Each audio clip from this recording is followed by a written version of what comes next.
Sacrifice, right? Sacrifice. The title of this video is going to be something like Going Behind to Get Ahead, if I remember to title it correctly. And that's why I started with the word sacrifice, because that is exactly what I'd call it. Going behind to get ahead. You see, the reason why a lot of people find themselves, a lot of young people especially, and that's where a lot of my videos are mainly aimed to appeal to, a lot of the reason why they find themselves in a position where they are in a cost of living crisis or they can't keep up with bills, etc., is because they're over-leveraged on assets that they don't need or can't afford, right? They do not need what they have, or they can't afford it either way. Like, I hear everyone talk about how they can't afford a house. Well, maybe that's true. But then you've got to acknowledge that and deal with this market. If you can't afford a house or a flat and you've still got one, then you may be over-leveraged. You may quickly over-leverage yourself and get yourself in a position where you can't afford anything, even more. If this is you, and if you want to get ahead, maybe the answer is going behind.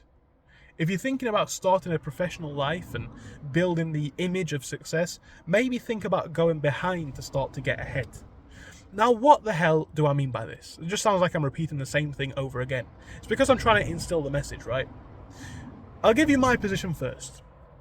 The position that I'm in right now is one that half of people would literally love to have, and one that another half of people would say that I'm an idiot for being in.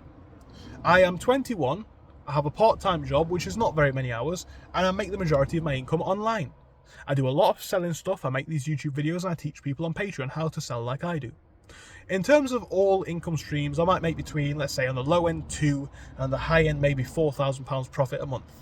That's realistic. And in that bracket, I take a lot of risk, to be honest. People don't acknowledge this. People think it's all easy.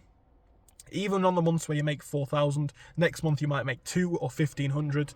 And if that is the case, it can feel very unsettling. It can feel very kind of overwhelming. It's like, why is my revenue falling off a cliff? Why is my profit falling off a cliff? Why have I lost this stream or that stream, or what's not working? And again, it comes with a lot more stress. As a consequence of that, my only aim in life now is getting good savings and a good recurring stream of income. I have personally and actively decided to sacrifice a lot of things that a lot of people would say they want or need.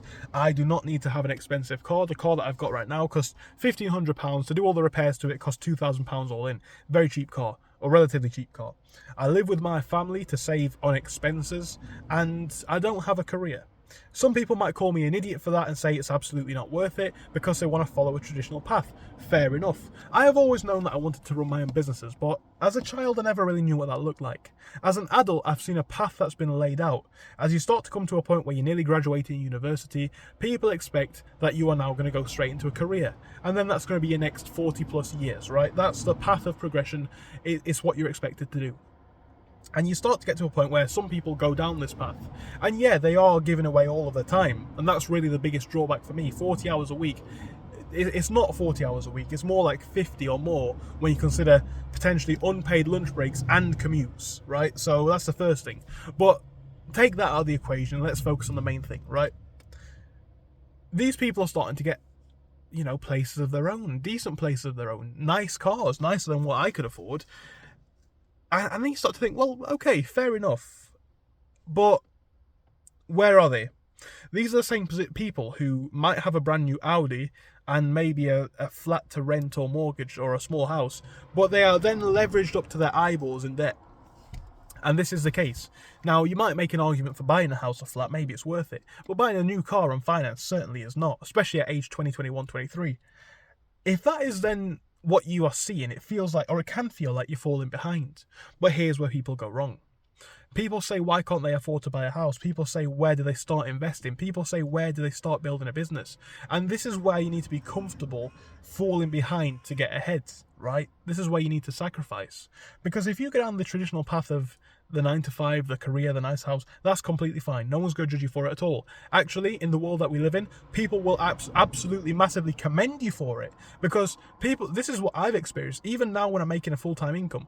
People do not take you seriously as a business owner until you've got something meaningful to show for it. Until you've got a Ferrari, in the eyes of most people, you're not even a business owner. You're just a layabout, irrespective of how much money you might make. So there's that.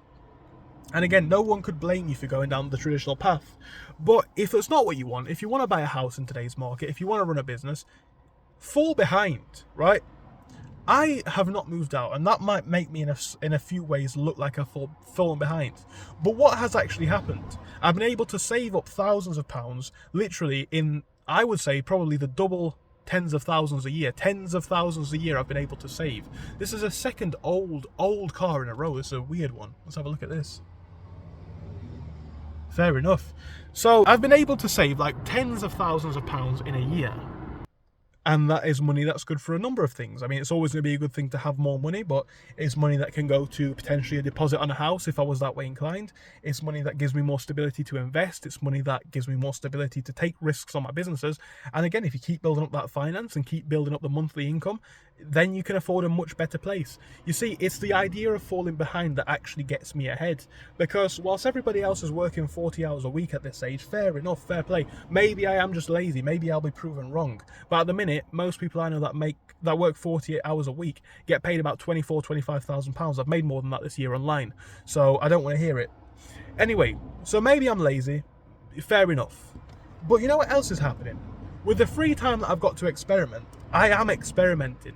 I am able to take more risks because, you know, it's not a case of will I be able to make the rent at the end of the month or year. I still have to pay rent and bills, but it's a lot less.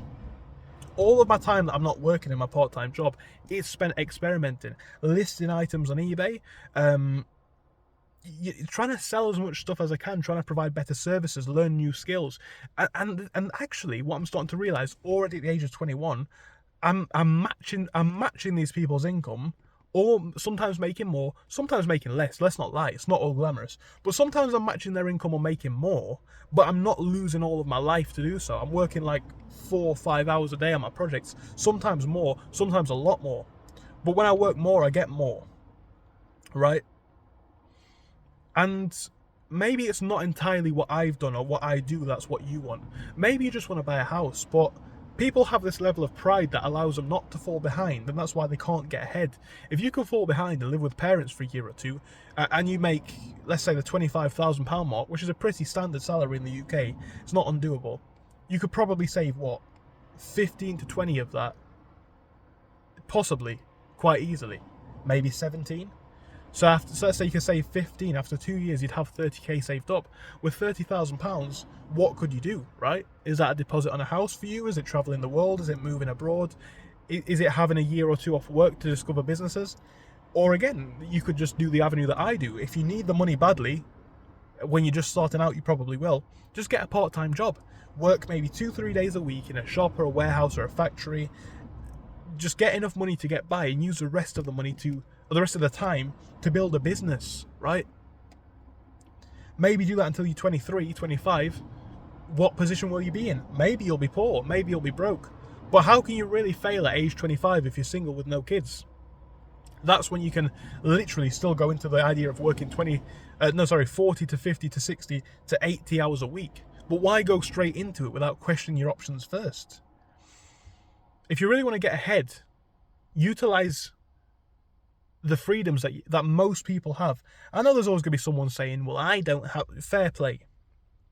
But for a lot of people, if not most, they have access to cheaper living costs. They have a lot of free time, and it goes to waste, right? It's not spent exploring businesses. It's not spent exploring ideas. It's not spent building incomes or savings. It's spent partying. It's spent drinking. It's spent watching TV and movies and playing Xbox. Use this time to get ahead. Fall behind maybe for a year or two, and just try get ahead. If you do everything in your power to get ahead, like I am trying to do right now, I'm not just doing the eBay thing. Have you noticed how many videos I'm pumping out on YouTube? And trust me, a lot more stuff's going on behind the scenes. 50 listings a day, right, on eBay. Amazon listings, maybe 5 listings a day, and that's only because it's taking me so long to list, because I'm starting to get the hang of it, right? But I'm going to up that number as time goes on. Different avenues that I'm not necessarily going to entirely talk about, because I like to kind of have an established business before I start talking about it. Otherwise, I'm just a fantasist, right? I can talk about the listings that I've done on X site or whatever, but if they're not selling, then I'm just talking fantasy. People like results. I'm going to talk about my results. So Amazon, eBay, YouTube, I can talk about. And like I say, a few of these things are now popping off. eBay, absolutely popping off. It's only taken a year to get to a point where I've made a lot of revenue on eBay and profits. YouTube is really starting to pick up slowly but surely. Started off on obviously 0 subscribers. We're now touching on 2,000. If you keep going at that pace, yes, it might take a year or two, but maybe you could be someone who makes a decent amount of money from YouTube. And I know that you can, because I've done it twice before. I know that everything like this is doable. But to have the free time, will, and desire to do it, I am going to fall behind temporarily. Now again, if I'm making £2,000, let's say, a month on eBay, let's just say conservative estimate. If I'm making £2,000 a month again on YouTube, let's say conservative estimate, I'd say still relatively. And if I'm doing the same on Amazon, I'm making £6,000 a month. I'm ahead. I'm ahead of everyone. And it only took 2-3 years. I'm not at that point yet, but like I say, it's a path that I am seeing as a genuine possibility. You can get ahead by utilising your resources and potentially falling behind of it. And that's my only intention at the minute. So I don't know if that works for you guys. I don't know if it makes sense. Maybe it sounds like I'm talking nonsense again. Maybe some older people are going to come in the comment section and say, well, you're just an arrogant... That's okay. Maybe I'm wrong. But if I give up on my businesses at 23 or 24 and say, you know, it's not working. Let's just say, for example, there's going to be jobs easily, and I can name an industry that I would actually quite like to work in. It's full-time. I'd like to work in this industry, and it pays £30,000 for no qualifications. It's also a very easy job to get. So I don't want to give too much away about that, because I think like my potential, like, I don't want to use the word corporate, but let's say job life should be something that should be kept a bit more private. But what I'm saying is that there is opportunities, even if you fail. How big can you fail at age 23, 24 when you're single with no kids, no living expenses or very low living expenses, and because you've actually used the time to get ahead, you've got 20, 30 grand in savings? How behind can you actually realistically be? Just saying. It's just my opinion, but thank you for watching, and I hope I'll see you soon. Let me know what you think in the comments.